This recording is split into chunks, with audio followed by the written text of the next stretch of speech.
Bismillahirrahmanirrahim. Assalamualaikum warahmatullahi wabarakatuh.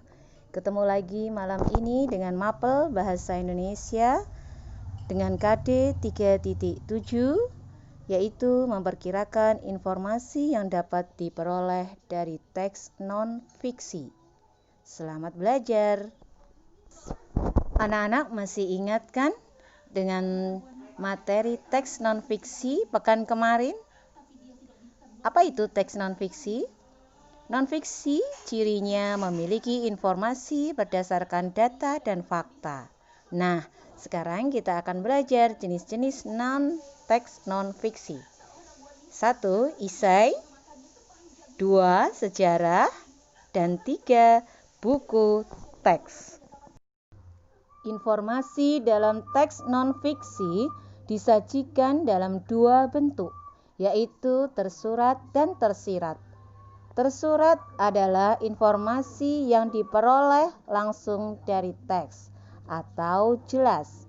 Yang kedua adalah tersirat, adalah informasi yang diperoleh setelah memahami keseluruhan isi teks atau tersembunyi. Informasi tersirat dapat ditemukan dengan memahami kalimat utama, kalimat penjelas, dan ide pokok terlebih dahulu. Selanjutnya, kita akan belajar tentang bagaimana gagasan pokok atau ide pokok. Ide pokok adalah cirinya satu paragraf hanya terdapat satu ide pokok. Ide pokok umumnya terdapat pada kalimat utama, dan ide pokok tidak disajikan secara utuh seperti kalimat utama. Bagaimana dengan kalimat utama?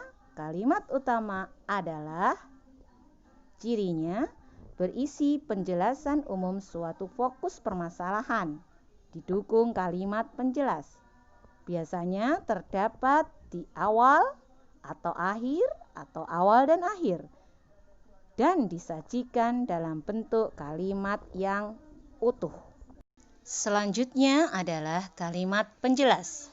Kalimat penjelas adalah kalimat yang berisi penjelasan atau rincian kalimat utama dalam suatu paragraf.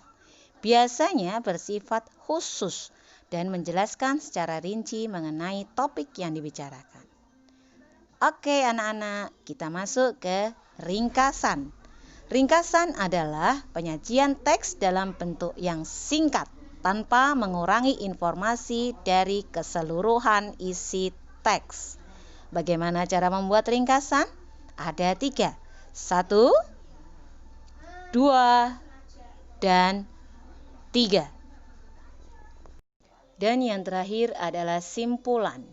Simpulan adalah makna tersirat atau yang tidak tertulis dari hal yang telah dijelaskan dari keseluruhan teks.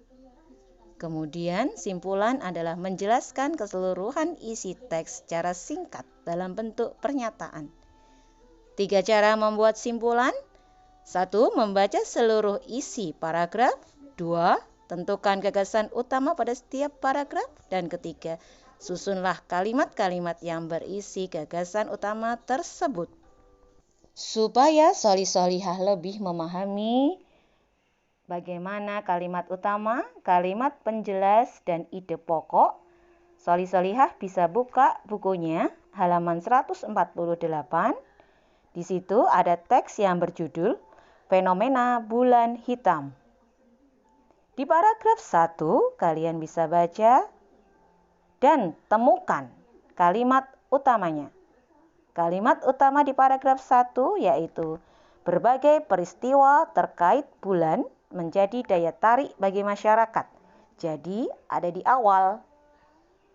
Terus di mana ide pokoknya? Ide pokok di awal sudah dikatakan bahwa ide pokok biasanya terdapat di kalimat utama, tetapi tidak disajikan secara utuh, yaitu peristiwa yang terkait dengan bulan menjadi daya tarik bagi masyarakat.